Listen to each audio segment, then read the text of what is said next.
Yeah, I need a holiday. I can't even get the right words. Yeah.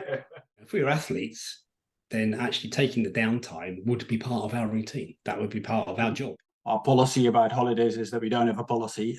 All it says is have some holiday. You know, an organisation that really cares for its people will insist that they take holiday. When you're inside the tin, you don't see the label on the outside, And I literally got sacked by my team.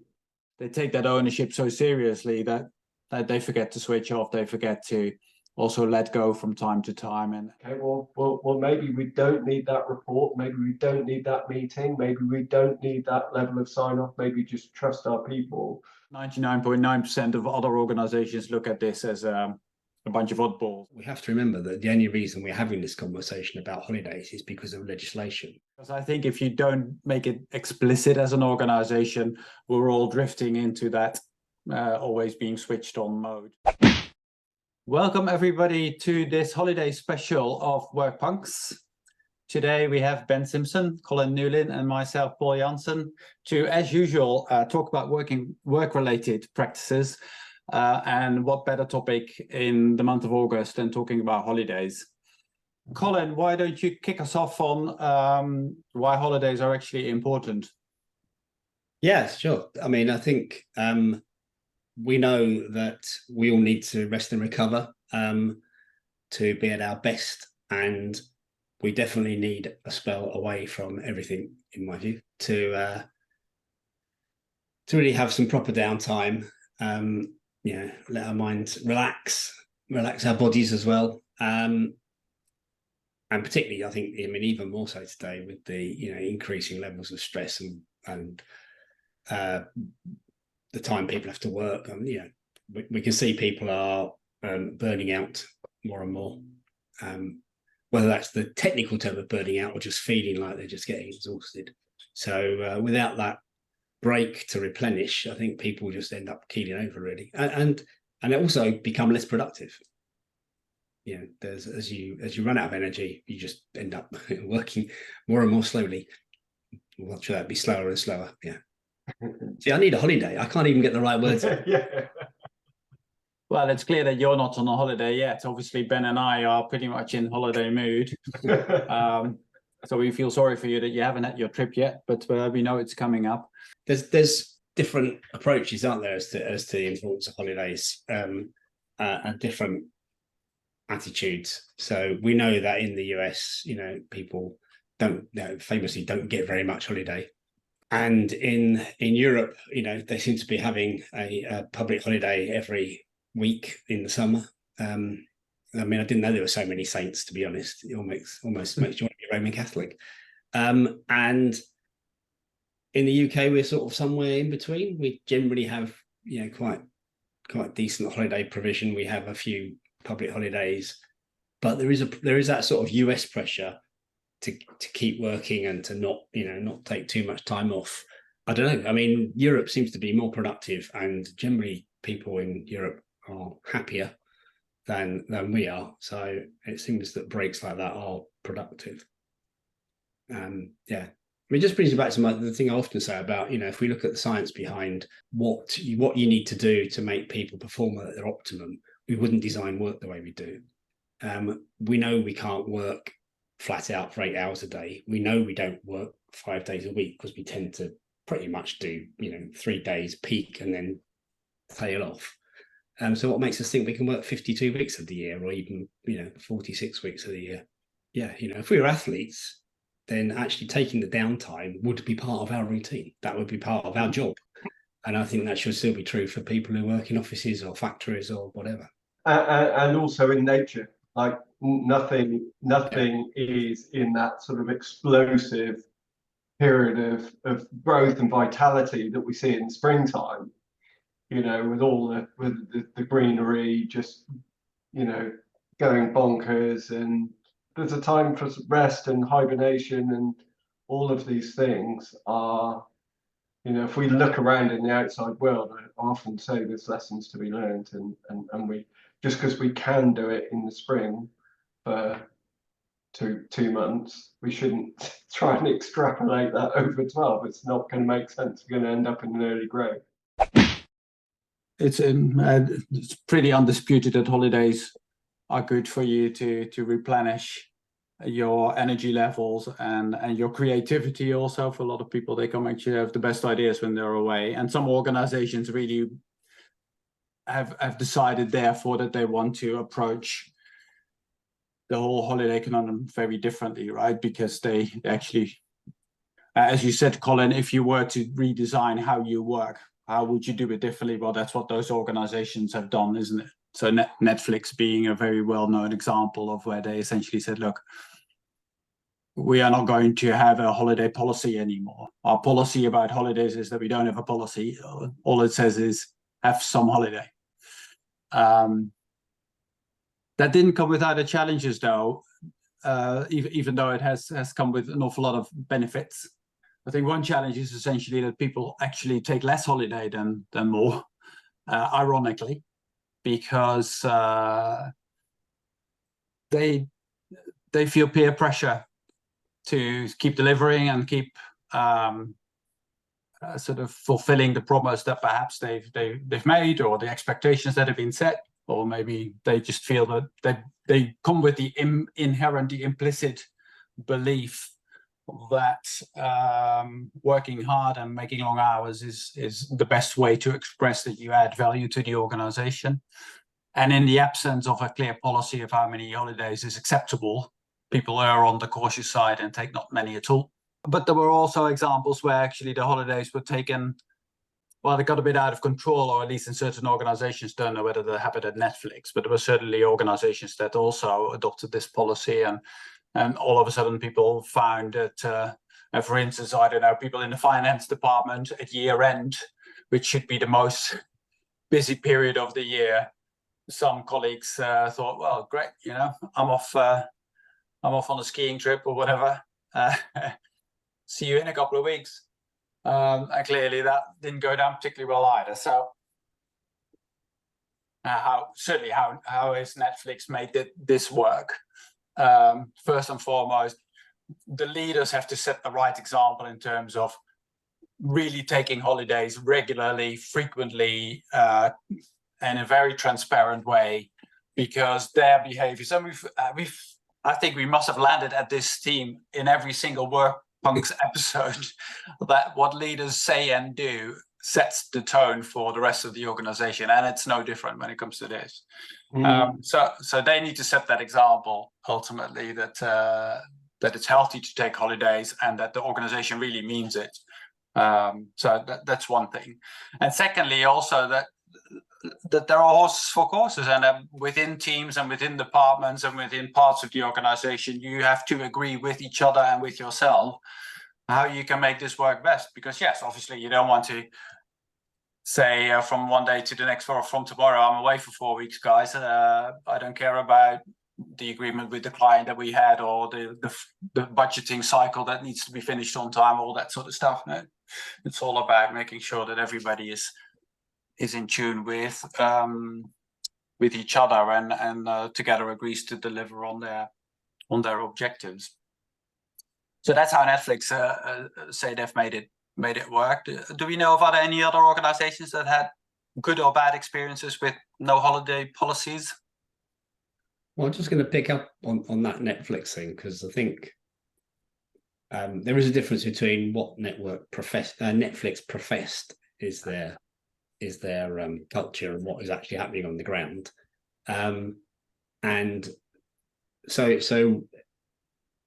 there was there's always a power dynamic here, and I think the difference in how people use that policy depended on what their powers were and where they were in the pecking order.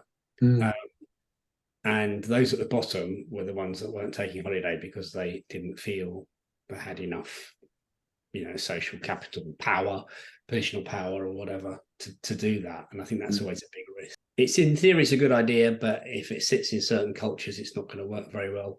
And I actually think it's a bit of a cop-out, because I think, an organization that really cares for its people will insist that they take holiday. It's not really the choice of the employee.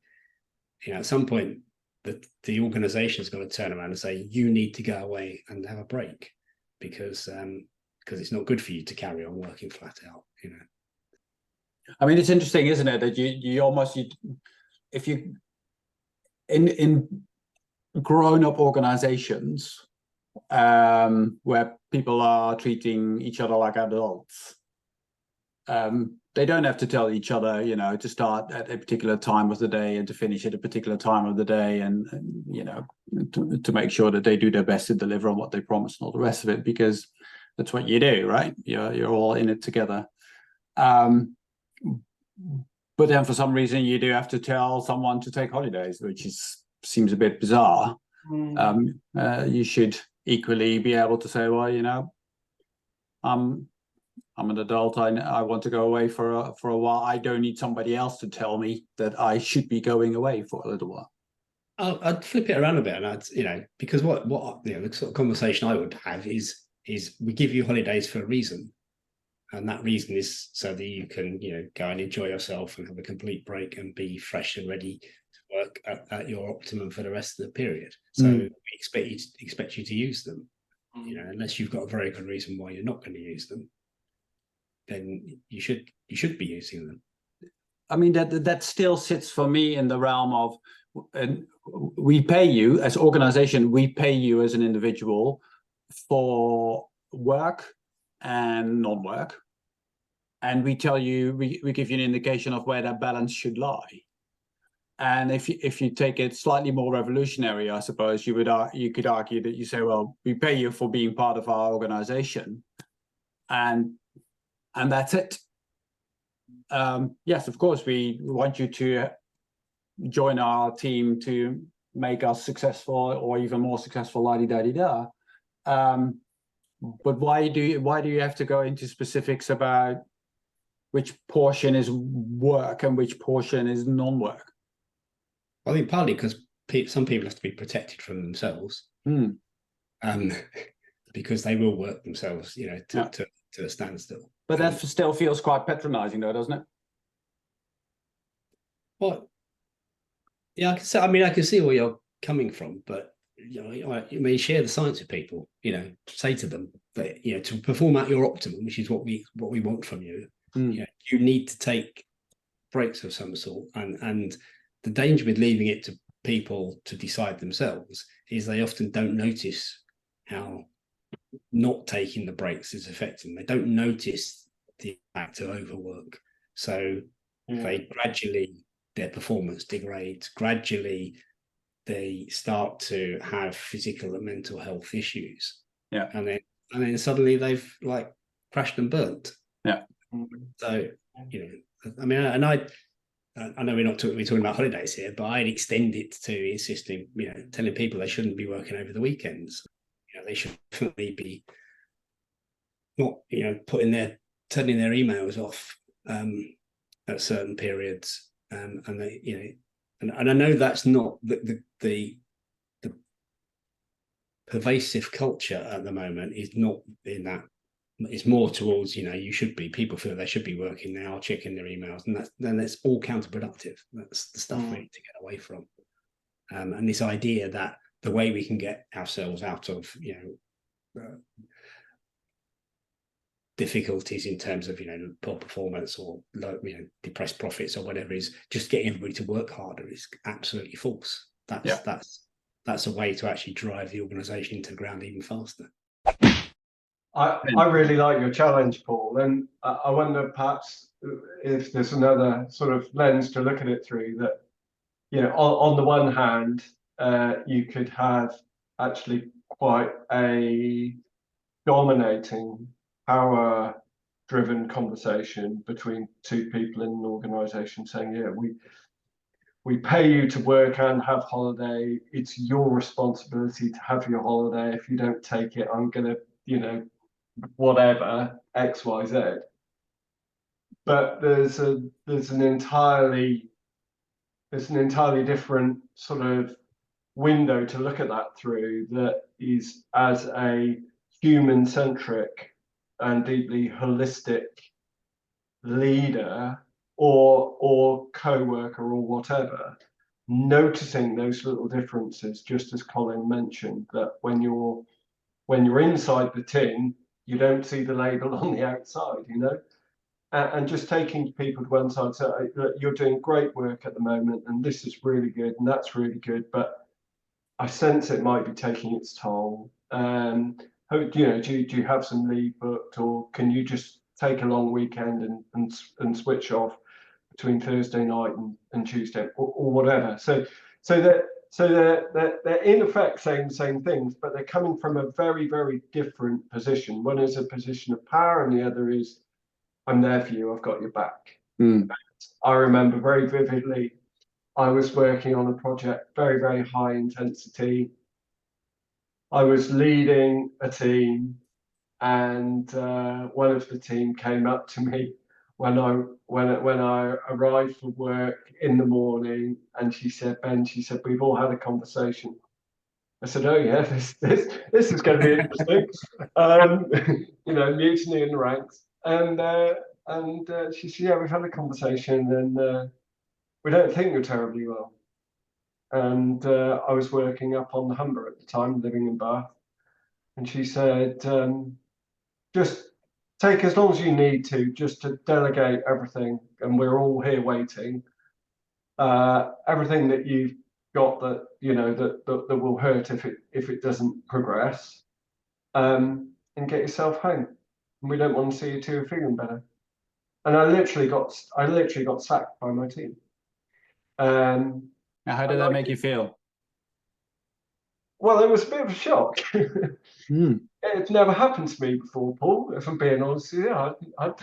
I'd seen a few people come and go, but I've never been sent home by my team before. And we took the rest of the morning and just got our heads together and decided what was priority and who could pick up what. And then, feeling awful and guilt-ridden, I drove home, and I basically slept for 3 days. If that's helpful at all, it is a little bit of the illustration of what Colin was saying about, sometimes we need other people to notice, and we need other people to prompt us to do the right thing. Yeah, interestingly, it reminds me of there are quite a few self-managing organizations, of course, where frontline employees have essentially been given much more autonomy and empowerment to organize their work as they see fit. But one of the downsides that has come off that, has reported on several occasions in several different contexts, is that they take that ownership so seriously that they forget to switch off. They forget to also let go from time to time and agree some sort of self-protection almost around overwork and burnout, because they're so enthusiastic, they so wanted to succeed. They see the responsibility as quite a big thing. That they forget that actually that does come with certain risks. When I first started work, that was like I would walk out the office on the Friday or whatever, and I wouldn't think about work until I walked back in 2 weeks, whatever later. And in fact, I didn't even used to buy a British paper or anything like that. I wouldn't even know what the news was. Obviously, that gets eroded over time, because not least of which because we got a phone in our pocket and stuff. And I think there's this pressure now, to sort of like keep, and it's partly because you fear that stuff is going to get out of control while you're away, and that's a natural fear. So, but I think that's really unhelpful. I think companies should make it clear that you're not expected to be on call whilst you're on holiday, because that's sort of not the point. But I guess one of the things I used to say about holidays, particularly when you get into like a slightly more senior position, you've got people to manage, you've got various projects running, is I would do 2 weeks work in the week before I went away to get everything ready. And then when I came back, I'd have to do 2 weeks work in the week I came back, to sort of pick things up again and do all the stuff that people had promised me they were going to do whilst I was away, but they didn't do anyway. So we have to frame some different expectations around holidays as well, I think. And there's sort of this idea that you go on holiday, but it doesn't impact the workflow, which is also, it's unrealistic, but it's also like a bit against, negates the point of people going on holiday as well. Well, it's unrealistic. So I think you can approach it in two ways. Either you accept that at certain times of the year, as for instance in Italy, where pretty much everything shuts up in August, or in Holland where they have set times in summer where the building sector is just completely shutting down. And that has a spin-off in schools and everything else, because obviously they all try to coordinate it. If you accept that at that period of time simply activities levels are going to be lower, then you can organize for that, and everybody gets to grip with it. Yeah, every so often it's frustrating when you can't get that particular part for your particular company or whatever, or you can't reach that particular individual as the right answer for you, so you think, but you'll live with it. I suppose that's how these countries deal with it. But at the same time, there's also throughout the year, of course, lots of absences from people, holidays, training, illnesses, more importantly, whatever the reason might be.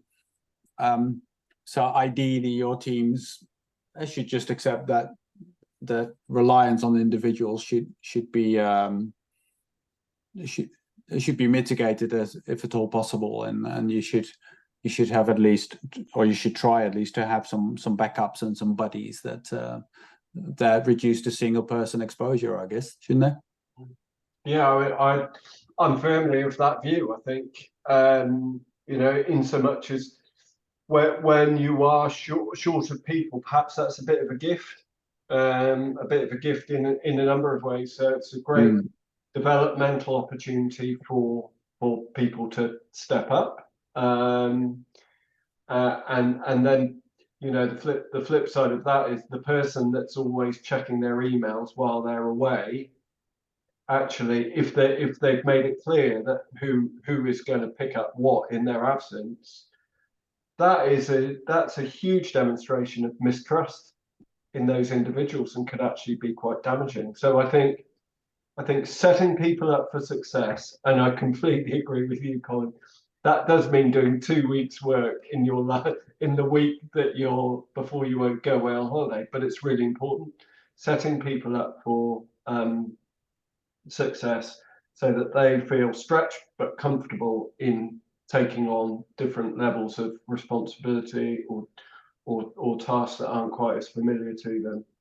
That can build, that in itself begins to build more resilience in the team, more capability in the individuals. So I think that's a good thing. And you know what?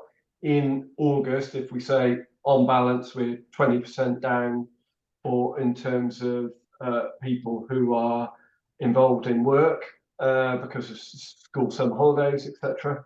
Well, that's a bit of a gift as well, really, isn't it? Because we're always saying that at least 20%, if not 40% of the work that goes on in organizations is busy work, is bureaucratic load.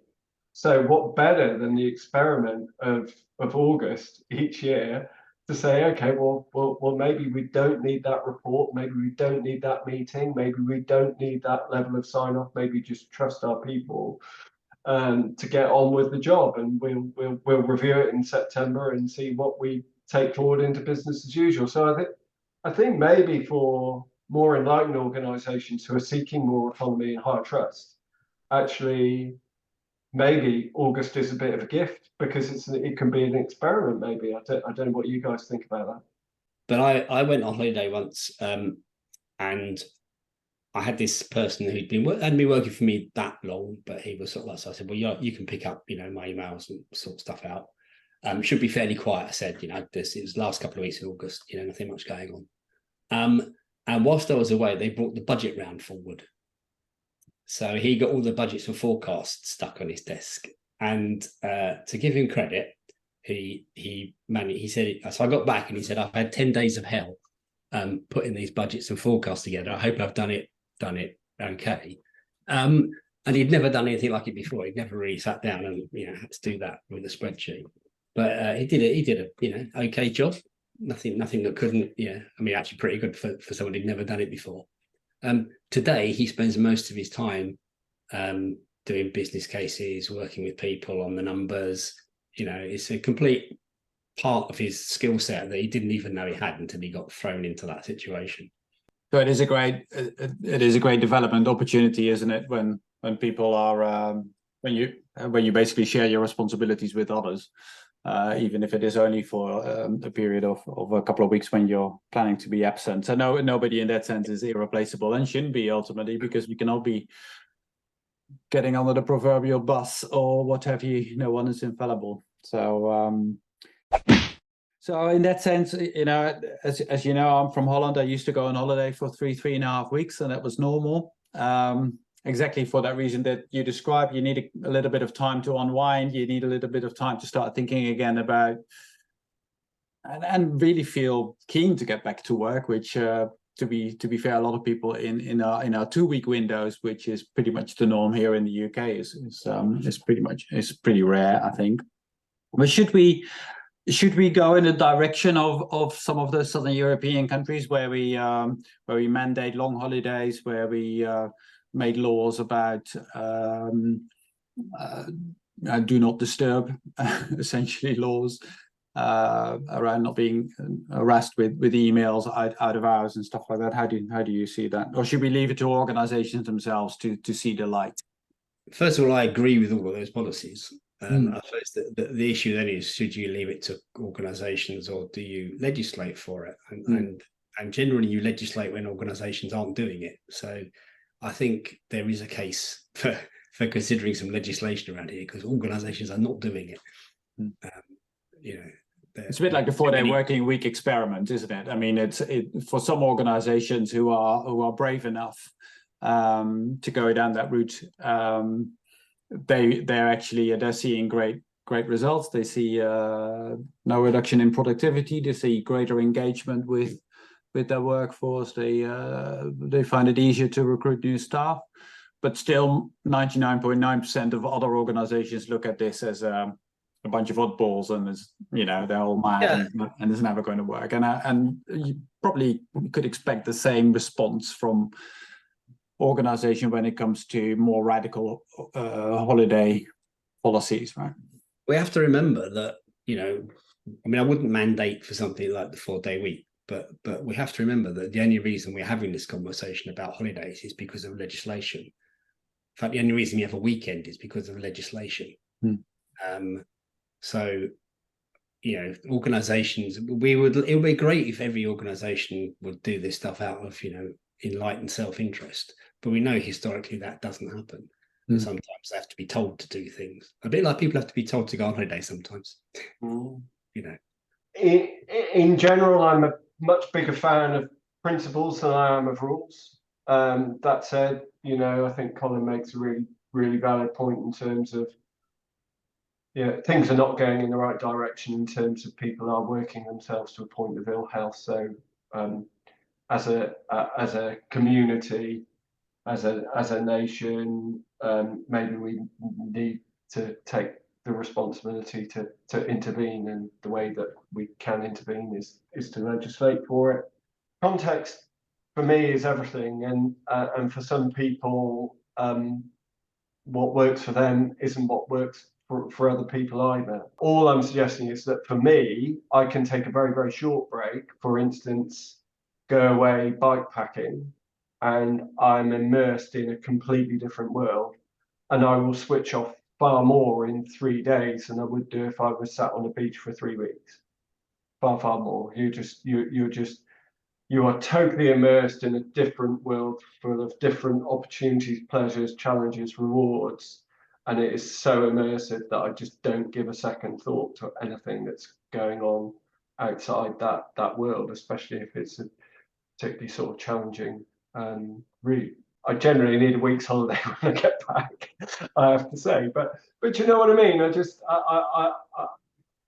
I do strongly, just in principle, err on the idea of kind of self-determination, create the right environment for people to make good decisions that suit them, their team, their family, and also the bit of this whole formula, which perhaps we haven't emphasized quite enough up until now, is maybe we need to look at the stuff that's going on in the work that's causing people to be so stressed out that they are on the point of burnout before they take the holiday. So I consider myself to be incredibly lucky running my own business.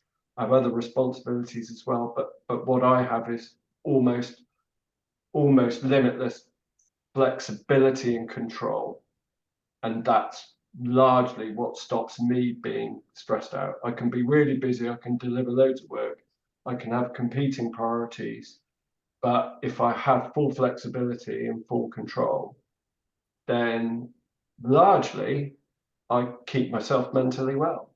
Yeah, I think you're making a really important point. That obviously we've been talking about holidays today, but it's a somewhat longer, somewhat better holiday is not going to fix all the ills that you may otherwise encounter in your organization, right? So it's just one aspect of how much, as the regular viewer and regular listener will know, of a much wider palette of concepts and considerations that you could consider when looking at how you organize work in your particular company or your particular organization, because there are so many opportunities to get it right, or certainly get it better. We are of necessity talking in broad brushstrokes here about holidays and stuff, and it must always be a conversation and an outcome that is suited to the individual and the needs of the organization and the other people around them. And I had that caveat because I just remembered somebody I know who used to work for a national newspaper, and on his holidays would go and sub other publications. So his holiday was going and doing his job somewhere else. And he was because he was a bit of a workaholic. That's how he was. And he ended up in a very, very senior position in the newspaper industry. But he literally did not know. I mean, I actually went on holiday with him once, and he didn't really know how to relax. That wasn't his thing at all. He was like, just hyperactive and probably had ADHD and all sorts of stuff. So, you can't impose things, but I think the importance of having the right projection of what is acceptable is important. And at the moment, the projection is, if you have to take holiday, yeah, but, make sure you don't drop any of the balls, and we expect you to maintain your output. And that's really, really unhealthy. And you really need to set the expectation that we generally expect you to go away and unplug and relax and, rejuvenate yourself and get those, as you said. I mean, I can't remember if you said it, one of you said it or not, but it's often, sitting on the beach or sitting on the ski lift or something that you just get those bits of creative insight that you can come back and then you think, I really want to go and do something about that now. Well, so there's still plenty to do for organizations out there. My very unscientific LinkedIn poll suggested that there is great demand for a clearer line between being supposed to be contactable for your organization and being able to step away from it completely, especially on holidays. So I think there is probably some work to be done for organizations to set a different tone in their culture, because I think if you don't make it explicit as an organization, we're all drifting into that always being switched on mode. I think that's almost then has become the default. There's definitely interest in unlimited holidays, but where we ever go there, I wonder. I've got a very a good friend who's running a startup, and she has been very keen in starting this organization on a different footing. And one of the key policies that they have is the no set holiday policy, and it meets with great confusion by candidates who she talks to as part of her recruitment process. So and of course that also tells you something, right? Because if people join your organization, they come also with lots of certain built-in assumptions and behaviors and cultures that they probably acquired in their previous working lives. So how that will work out in practice, I'm following with great interest. So hopefully in the future I would love to invite her one day to this conversation and see how she's getting on and what she's learned from her experiments. It's a fascinating story developing. Right, on that note, gentlemen, and of course our listeners and viewers, it's time for Colin to pack his bags and get ready for his holiday. Ben has just returned. I'm still sitting on my virtual beach. I hope that you've been having a good holiday or are still looking forward to one. Join us for our next recording of Work Punks, either on our podcast or on our YouTube recordings. And we'll hope to see you soon. Bye, everybody. Bye. Cheers for now. Bye bye.